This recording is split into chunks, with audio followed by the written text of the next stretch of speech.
No ano passado, quando os colégios foram ocupados pelos estudantes, discutiu-se ali não só o currículo escolar, como também a formação dos professores. Diante disso, a sensação entre eles é de que o governo atropela a categoria e impõe uma reforma autoritária, antidemocrática e com uma visão apenas mercantilista do ensino. Aliás, reforma da educação e escola sem partido são raízes do mesmo problema. A aplicação de um ensino que não forma cidadãos nem os prepara para o mercado de trabalho. A UBS, União Brasileira dos Estudantes Secundaristas, foi pega de surpresa pela medida provisória que reforma o ensino médio. A presidenta da entidade avalia que o governo atropelou um processo iniciado há mais de um ano. E essa medida provisória ela vem de um formato que é muito autoritário e antidemocrático, que nós recebemos dessa forma. O movimento estudantil já estava debatendo a reformulação do ensino médio. O movimento estudantil ficou nos últimos 6, 7 meses, ou até mesmo antes disso, debatendo a Base Nacional Comum Curricular. Mudanças no currículo foram debatidas pelos estudantes durante as ocupações de escolas estaduais no ano passado. Na época, os alunos protestavam contra a reforma do ensino proposta pelo governador Geraldo Alckmin. A presidenta da UBS avalia que o propósito do governo federal pode ser o mesmo do governo estadual. Esses dois projetos ele tem assim como visão só a questão mercantil mesmo, a questão mecânica, técnica da educação, como se o estudante ele fosse simplesmente um robô que foi criado para somar, subtrair, multiplicar, apertar parafusos, mas não pensar. Reformar conteúdo sem antes resolver questões estruturais é outra crítica da UBS à reforma do ensino. Aqui em São Paulo é um estado que tem escola de lata. São Paulo tem 74 escolas de lata. Até hoje o Alckmin nunca sequer pensou em mudar essa vida desses estudantes dessa comunidade. São Paulo tem o maior escândalo de merenda está nesse estado e ainda assim o governo está tentando maquiar tudo isso. E no Brasil não é diferente. Quando a gente debate a reformulação do ensino médio, o novo ensino médio, a gente não está pura e simplesmente debatendo a nossa escola, o nosso ver. A gente está debatendo, inclusive, a formação dos nossos professores. Para a UBS, a medida provisória traz nas entrelinhas outras propostas que não contemplam a educação. Mas eu ainda acredito que esse projeto ele tem é como se o Temer tentasse pegar uma das medidas da escola sem partido e aprovar separadamente só para fingir que ele não vai aprovar a escola sem partido.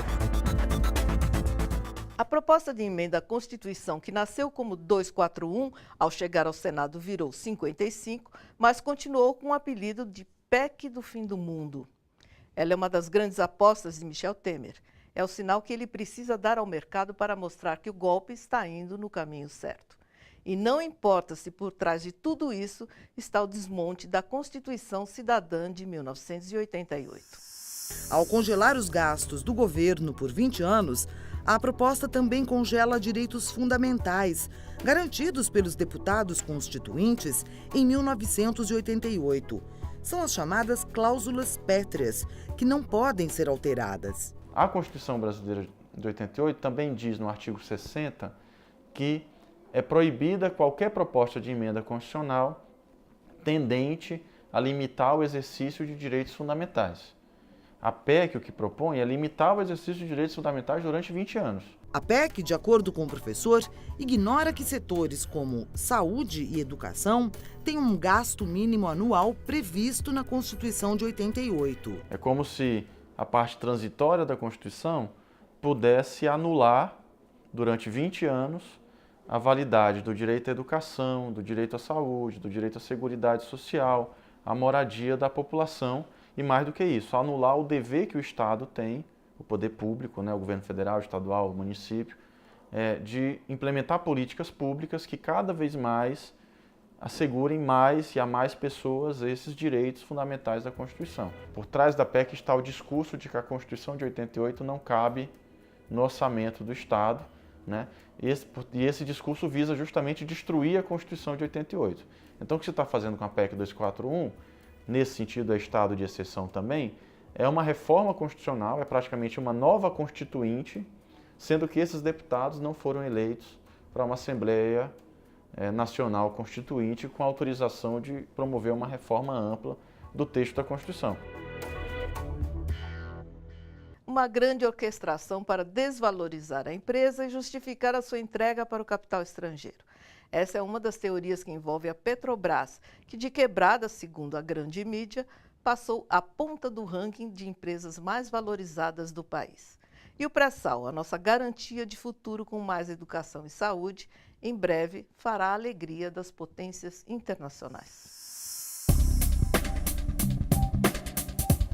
É ruim você perceber a quantidade de petróleo, a capacidade técnica da empresa, a capacidade de produção, a qualidade da Petrobras e assim sendo falseada, né, na grande imprensa, né, tratando os trabalhadores da Petrobras como bandidos em grande parte. Teve épocas que o trabalhador não podia sair de uniforme porque as pessoas perguntavam, você também está em algum esquema? Da quebradeira ao segundo lugar no posto de empresa mais valorizada do Brasil.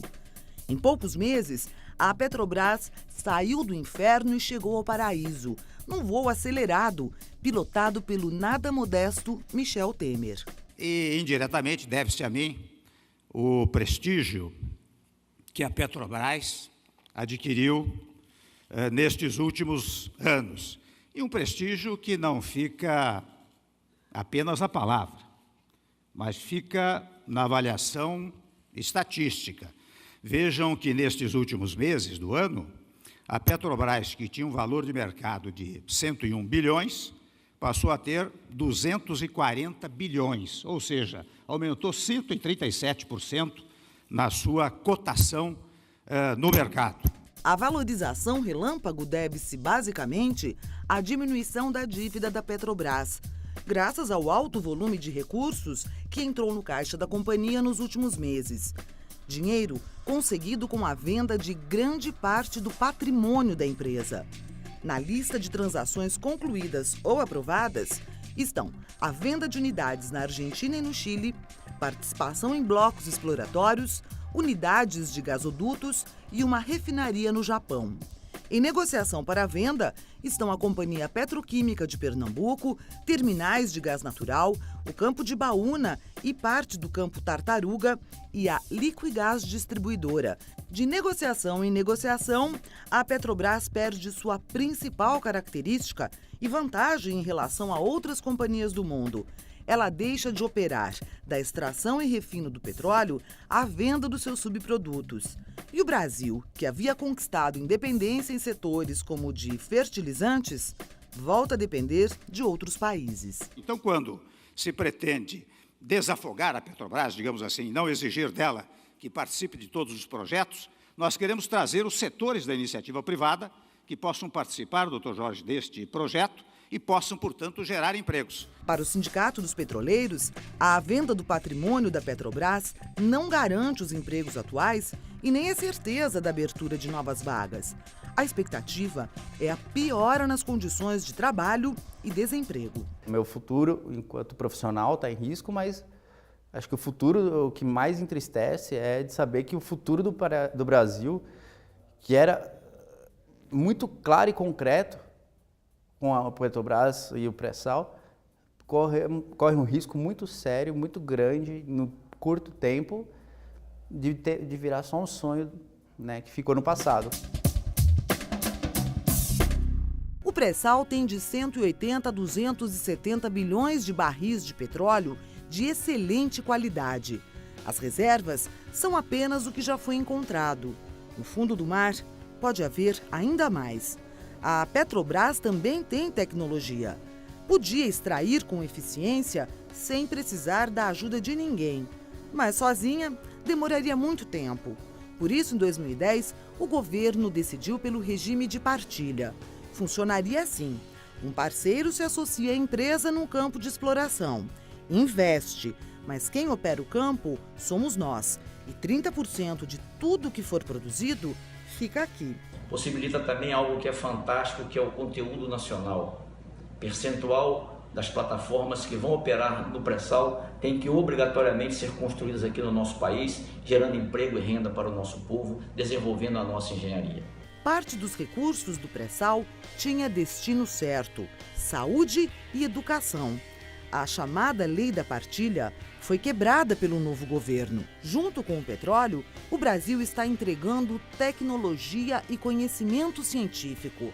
Guilherme Estrela avalia que o que está em risco é a soberania nacional. A soberania nacional, ela representa o poder de qualquer país de decidir sobre o seu futuro, em seu próprio interesse, de construir a sua indústria, construir as suas fábricas, construir os seus meios de comunicação, né, independente de países e de conhecimentos estrangeiros. Então, a detenção da tecnologia e do conhecimento e de científico e tecnológico e do conhecimento de engenharia para projetos de engenharia, para produzir produtos que nos sirvam para efetivamente decidir o nosso destino, é fundamental. Participe do Bom para Todos pelas redes sociais. Acesse o nosso site para rever quando quiser toda a programação da TVT. É só acessar tvt.org.br. O argumento dos que pediram o fim do governo petista e o afastamento de Dilma Rousseff era o de estancar a corrupção.